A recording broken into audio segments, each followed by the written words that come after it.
I looked through some old Dick Smith catalogues. Instead of going through one catalogue, front to back, this time I'll cover a specific topic and go through several years' catalogues in the one video. The catalogues you see here go from 1981 through to 2002. And I've got some old ads from before then, so we'll look at those as well. Today, we'll just look at ham radio gear. We've got Amateur Radio magazine for September 1974. The ads were a full 2 pages. On the left were Hustler vertical antennas for VHF, UHF and 27 MHz. Dick Smith had the Yaesu exclusive dealership for many years, but before then it sold ICOM, Kenwood and Yaesu. What you've got here is the Kenwood TS520 for $550. Just below, the Yaesu FT101B for $525. The old FT200 was still available, that was $370. On VHF, there was the ICOM IC22. That was a crystal controlled rig, and there are 2 channel options available, one for the old channels and one for the new channels, as repeaters were in the process of changing frequency. The IC22 cost $189, with crystals at $9 a pair. If you wanted a handheld, there is the Ken KP202, one of the earlier pioneering transceivers of that type. Yours for $150. $150 in 1975 is probably close to $1,000 now. By 1981-82, it was all Yaesu. The FT101 series was still going strong, but in this case, the FT101ZD for $889. That was to be the last of the 101 series. Without the digital display, you could get that for $100 less. If you wanted a mobile rig, there was always the FT707.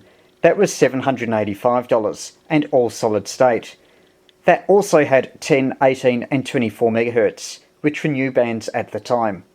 Top of the line was the FT902 with a 4-figure price tag. That was your home station transceiver with the lot, but it still had valve finals. Or, if you preferred solid state, there is the FT107, again at a similar price. Many amateurs started off with the Yaesu FT7, and it continues to be heard on the air today. The model you see here is the FT7B. If you wanted some power, there is the FL2100Z, 1.2 kilowatts. Australian amateurs were assured that it would be coasting at our 400 watt legal limit. Yours for $559. On 2 meters, synthesizers had taken over from crystals. The FT227RB covered all frequencies on 2 meters FM for $330. There is also a handheld, lower power and only slightly more in price. These days we expect our HF rigs to come with 6 meters. That wasn't the case in 1981. For 6 meters all modes, you had to buy a separate transceiver, about as expensive as an HF rig on its own. Turning the page, there's a page of shortwave receivers, with varying performance. The latest was the FRG 7700 at $495. The FRG 7 had been dropped to $350. That was an older model. More down market were various dial-tuned radios. There was one where you could cover the broadcast bands plus some other VHF frequencies, for instance airband and police. Or, lower frequency, you could get a radio with a radio direction finding, which also got the long-wave beacons. Various amateur accessories, here's the high-gain TH3 Junior, 3-element tri-band Yagi, $265. Here's a double-page spread of CBs, 18-channel, UHF, even 40-channel. Now this was before 40-channel was officially legal, and there's a notice in fine print to say that. Only for experimental use, conversion to 6 meters, repairs or spares, etc. Wishful thinking. In the mid-80s, Yaesu went through a trough, not producing very many HF radios at all. Their only model was the FT757GX.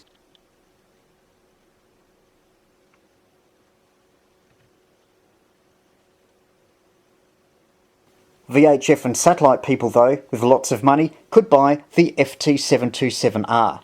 That was somewhat of a groundbreaker, providing 3 bands in the one package, and all modes as well. Read the fine print. Although the radio was capable of 3 bands, that wasn't what you got off the shelf. You actually had to buy several modules. Add up the prices, and you're not much short of $3,000. Yaesu was obviously shifting its range from HF to VHF, particularly FM.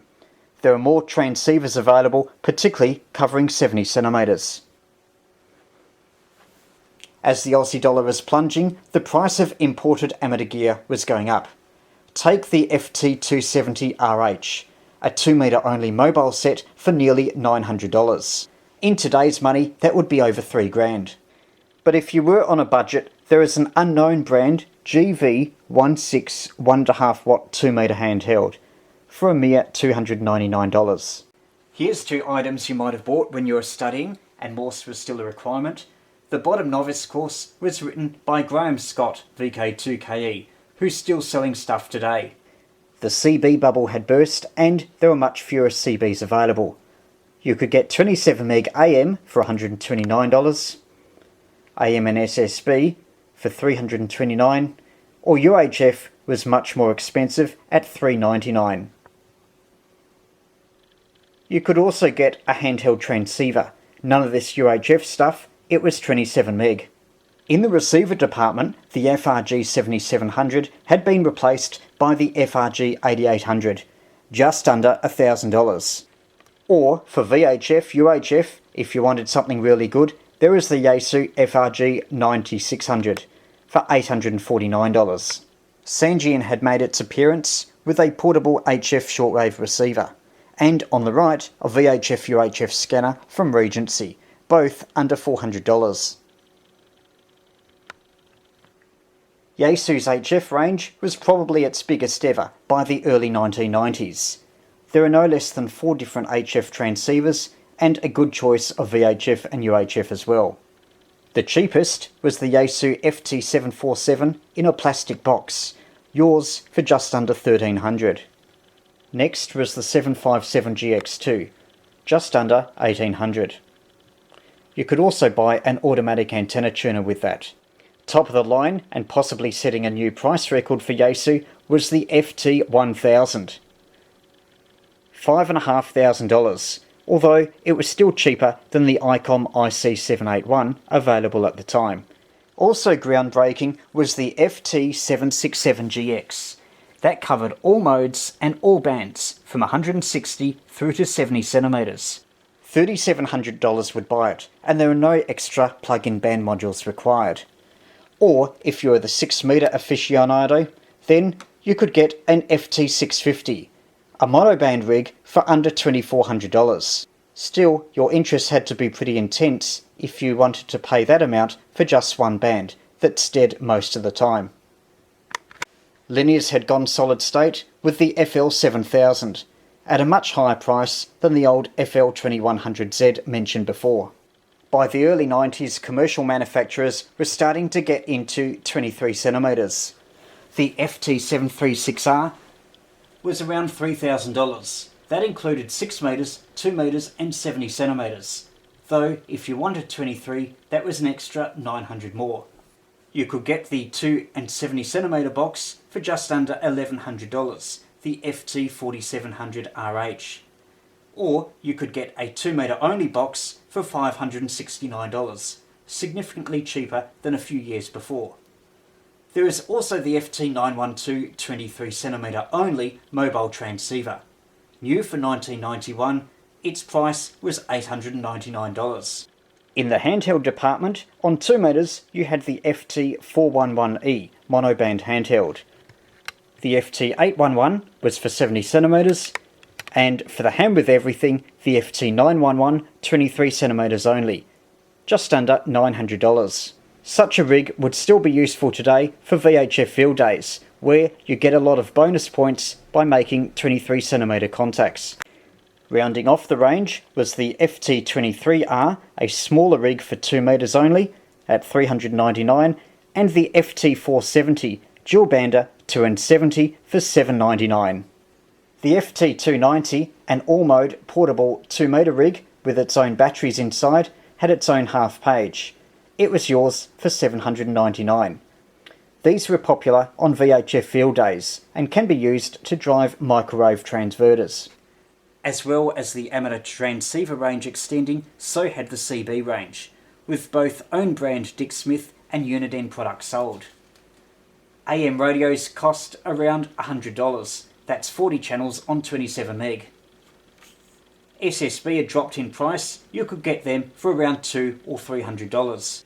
There are several models, including the Budget Super Lion at just under $200, the Uniden PC122 at $269, and top of the line, the Uniden AX144 at $299. Oh, and there's also a Pro 640E from Uniden for $329. You could also get marine transceivers, 27 meg AM and SSB, but I don't think SSB took off. UHF CB though got a boost with 3 different mobile models offered. Uniden Sundowner, ones with scanning, all around $300 or $400. Handheld though cost even more at $499.